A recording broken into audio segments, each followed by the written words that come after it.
Isang magandang tanghali po sa atin lahat mga kapatid.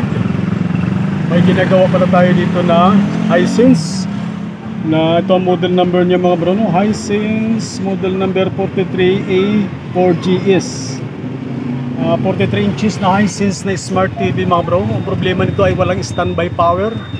Binuksan na namin to dahil pinacheck na may-ari. Akala niya simple na sira, baka sa power supply lang, kaya binuksan namin, chinik ko. Normal yung mga supply nito mga bro. Papakita ko lang sa inyo, plug in natin para makita nyo yung plug in natin. Dito tayo sa medyo masikip yan.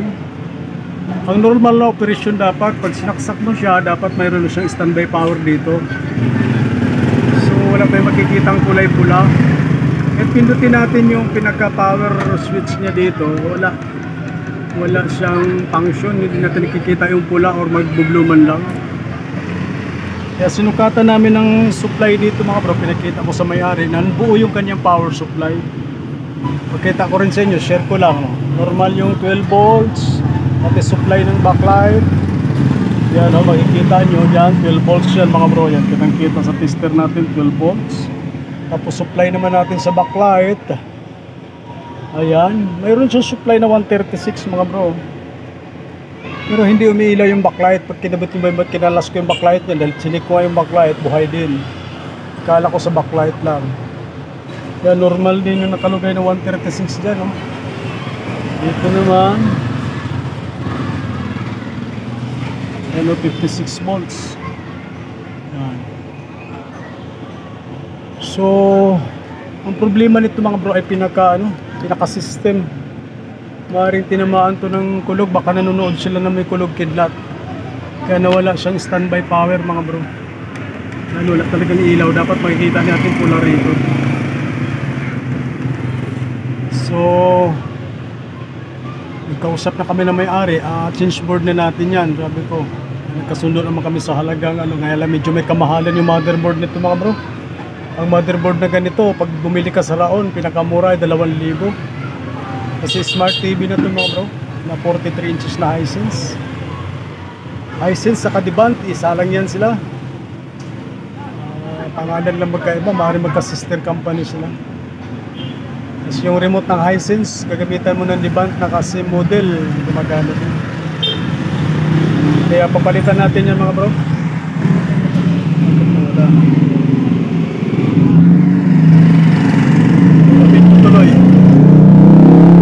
Tuloy natin ha, so hanapan natin nagkaparehas na board yan mga bro. Alam ko mayroon ako nito na basag ang screen na kinatay ko. Hanapin natin sa mga stock natin, titingnan natin kung mayroon tayong kaparehas. Pero naalala ko mayroon ako nito. Sana makita natin mga bro. So hanapin ko lang mga bro, so update lang natin, titingnan natin kung may makuha tayong kaparehas nito. So kung wala, malamang sa Raon pa tayo hahanap. Mas maganda kung may kaparehas tayo para yung hindi na mapunta sa Raon, mapunta na sa atin. Kasi pag sa Raon ka bumili nito, yung mga ganitong board nasa 2,000 pinakamura. Kaya ang budget nito pag ginawa, mga 3,000 kasama libor. Yung talaga sa iba 3,500 pa nga ito mga bro. So hanapan muna natin mga bro. Update ko na lang kayo ulit. May pailaw-ilaw pa pala ito mga bro. Kita lang pailaw sa paikot. Hanggang dulo.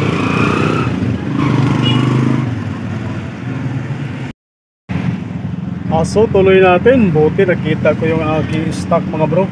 Pakita ko lang sa inyo no. Pagtabihin natin.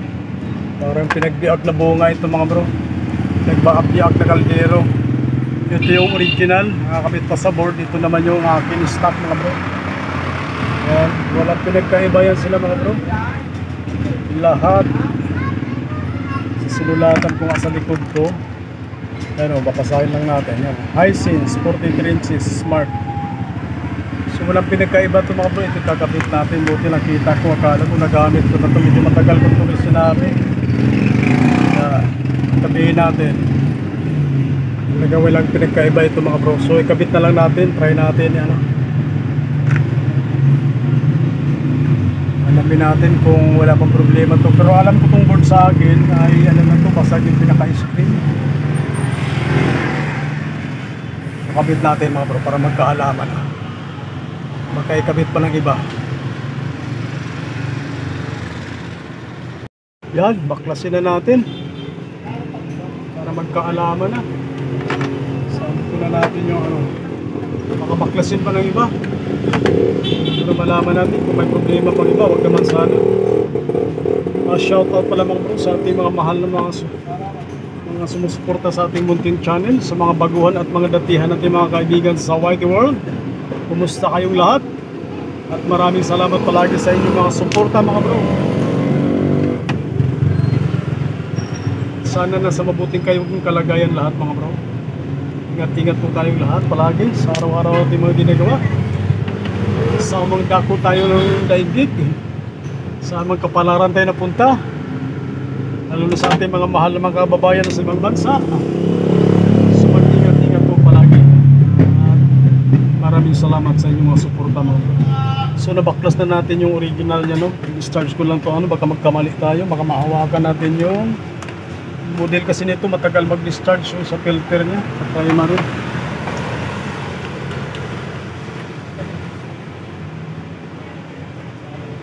Importante pa ganitong model, kailangan i-discharge mo palagi yung pinaka-filter capacitor dahil may karga pa. Pag na hawakan mo bigla, so ito naman yung papalit natin. Pag nahawakan mo at hindi pa na-discharge, sigurado tanggal ang antok mo dahil malakas-lakas.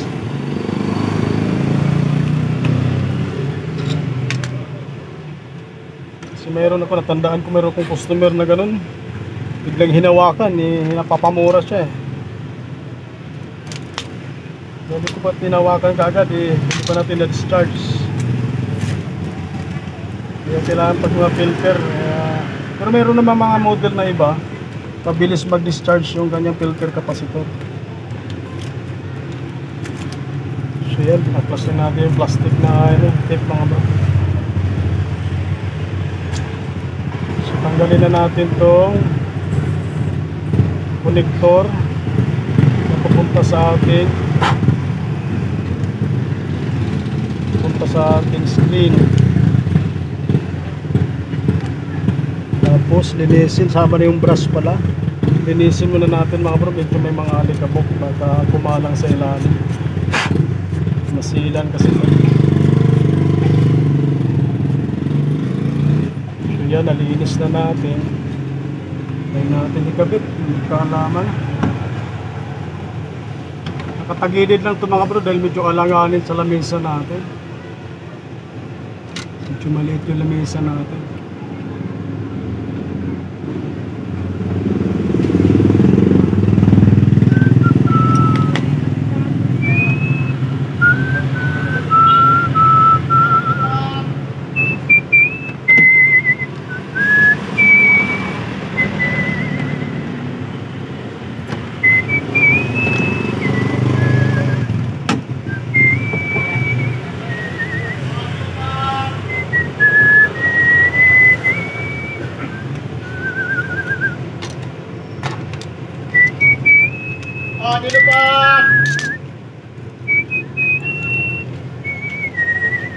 Yun, may nilupak ng palumaan.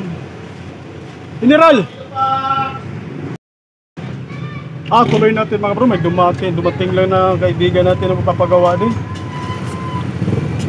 Yan, naudlo tuloy. So yan, ikabit na natin mga bro, yung board na pang pinalitan natin. So yan, nakasaksak na yung try natin i-plug in, titignan natin kung gagana na siya. Mamaya natin ikabit yung kanyang fix papuntang screen mga bro, no? Titingnan ko muna yung backlight kung iilaw ba siya. So nagkakabit na yung backlight niya. Yung sa screen mamaya ko na ikabit mga bro. Titingnan natin kung may alibyo na ba. So plug in ko. Ayan, kita ba dyan mga bro? Yan, may standby power na siya. Yata makita, no? So tanggalin natin, tutok natin. Yata makita dyan eh. Yan. Kita ba? Malabo, no?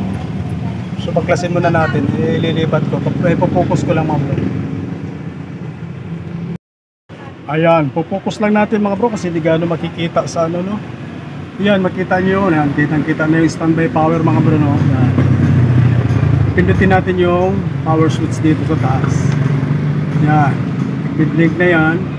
Tingnan natin yun. Makita ko na yung backlight mga bro. Umilaw na. Yan, sa butas na ito mga bro. Liwanag na. Ibig sabihin yung backlight na. Yan, sa taas. Yan. So, okay na yung backlight natin. Confirm yung board talagang sira. 100%. So, ngayon, kakabit naman natin yung screen para malaman natin kung okay na yung picture. So, bunutin muna natin. Bunutin muna.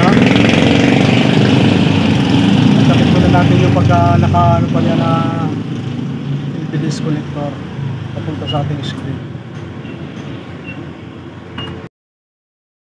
So, tuloy natin. Ikabit na natin yung ating LVD disconnector papunta sa ating screen.